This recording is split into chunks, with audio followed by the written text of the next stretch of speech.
1 नवंबर 2022 Saudi अरब intelligence को एक खबर मिलती है कि ईरान उन पर फुल बलोन अटैक करने वाला है, वो भी सिर्फ 48 घंटों के अंदर। That Iran is planning to attack Saudi oil infrastructure. Riyadh has reason to believe Iran could wage an attack. Even the United States finds these allegations credible. और ईरान का मुख्य टारगेट क्या है? सऊदी के वैल्यूएबल ऑयल रिजर्व्स। इस वार के खतरे से आज सारे के सारे गल्फ कंट्रीज रेड अलर्ट पर हैं। मिडिल ईस्ट से दुनिया का 1/3 एनर्जी सप्लाई आता है।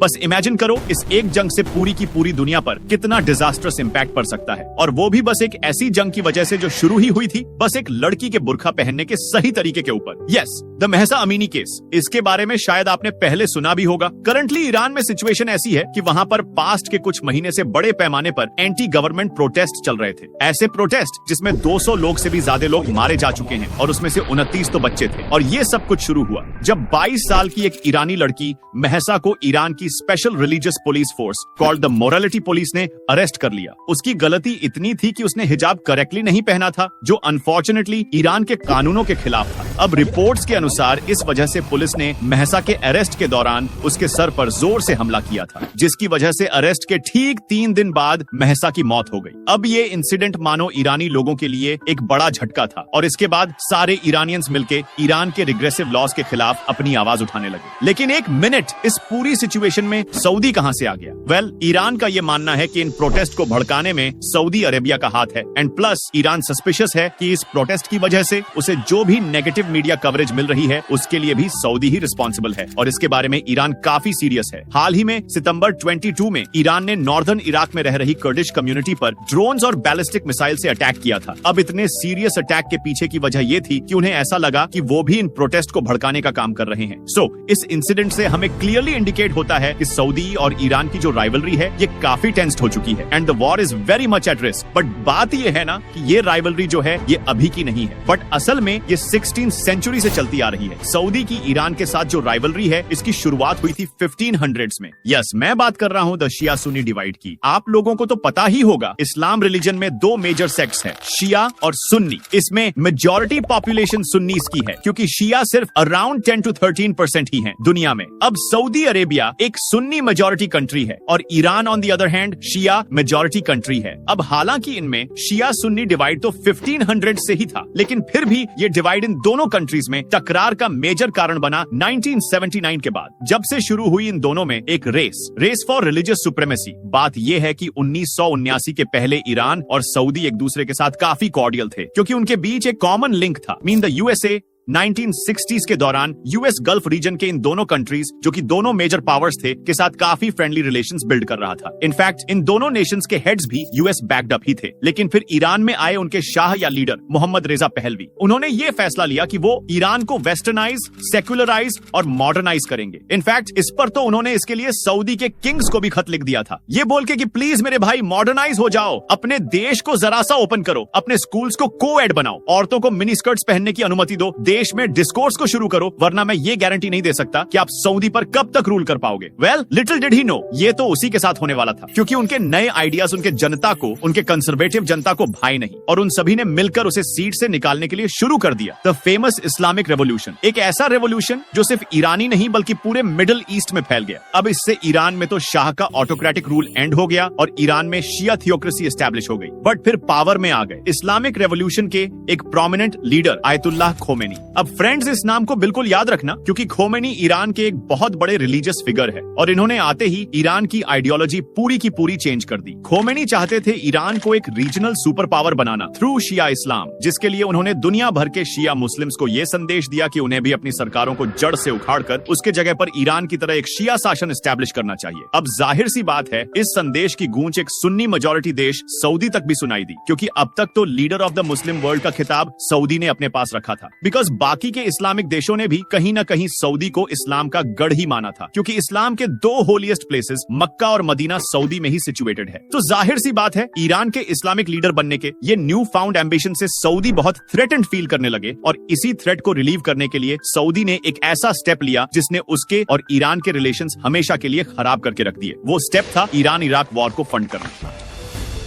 सो हुआ ये कि खोमेनी के शिया डोमिनेंस वाले आइडिया से इराक में बैठी सुन्नी गवर्नमेंट भड़क उठी, क्योंकि इराक में सरकार तो सुन्नी थी लेकिन उनकी मेजॉरिटी पॉपुलेशन शिया थी। तो वे खोमेनी से इंस्पायर होकर सारे इराकी सुन्नी गवर्नमेंट के खिलाफ हो गए। तो बस इसी के चलते 1980 में सद्दाम हुसैन की लीडरशिप में इराक ने ईरान पर एक जंग छेड़ दिया। अब ये एक ऐसी जंग है जिसके घाव आज भी उनकी आवाम के बीच ताजा है, और इस जंग के तहत सिचुएशन ने पूरे ईरान इराक की बेल्ट को वॉर क्राइसिस में डाल दिया। But you know what, Saddam Hussain की लीडरशिप में इराक ने ईरान पर हमला कर दिया। अब आप लोग ही सोचो, अभी एक बड़े रेवोल्यूशन से बाहर आया, ईरान वॉर लड़ने के स्टेट में कैसे होता।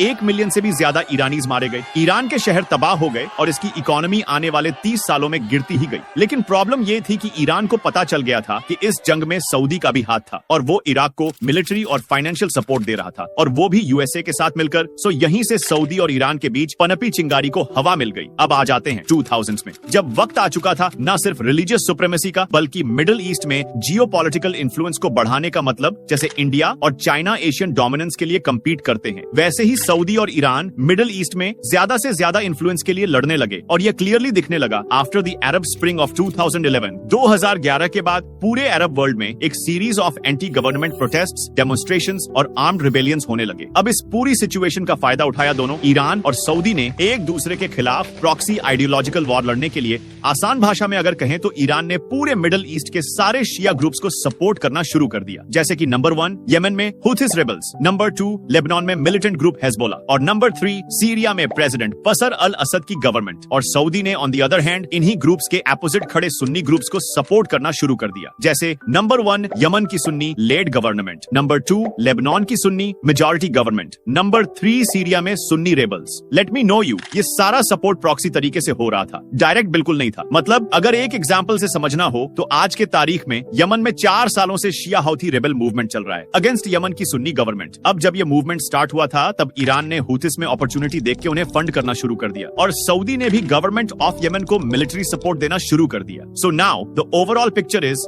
रेड में मार्क्ड ग्रुप्स शिया ग्रुप्स है and they are all backed by Iran, और ग्रीन में मार्क्ड ग्रुप्स और Sunni groups supported by Saudi. So basically Iran और सऊदी डायरेक्टली तो नहीं लेकिन इनडायरेक्टली उन्होंने दूसरे मिडिल ईस्टर्न कंट्रीज के थ्रू अपना बैटल ग्राउंड ऑलरेडी बना लिया है। इस राइवलरी का स्केल इतना बड़ा है कि पूरा मिडिल ईस्ट 2 ट्रूप्स में डिवाइड हो चुका है, एक प्रो सऊदी और दूसरा pro Iran. So I hope अब आपको समझ आ गया होगा कि इस पूरी जंग की शुरुआत कहां से हुई। लेकिन जिस जंग में पूरी दुनिया के ऊपर इतनी भारी मुसीबत आ सकती है तो उसमें हमारे भारत का क्या हाल होगा। एंड मोर इम्पोर्टेंटली भूलो मत कि इंडिया ने तो दोनों ही देशों से काफी अच्छे रिलेशंस मेंटेन करके रखे। सो ऑफ कोर्स अगर ये दोनों वॉर पर जाते हैं तो इसके रिपल इफेक्ट्स इंडिया एक्सपीरियंस कर सकता है, क्योंकि इंडिया गल्फ कंट्रीज पर ट्रेड और एनर्जी के लिए बहुत ही डिपेंडेंट है, और गल्फ रीजन में इंस्टेबिलिटी मतलब इंडिया के oil supply chains are in danger. अगर आपको इस प्रॉब्लम के बारे में समझ में नहीं आ रहा है तो रिकॉल करो द गल्फ वॉर ऑफ 1991। इस वॉर के दौरान यहाँ पर इंडिया में ऑयल प्राइसेस इतने बढ़ गए थे कि इंडिया ऑलमोस्ट ऑयल खरीदते खरीदते बैंकरप्ट हो गया था।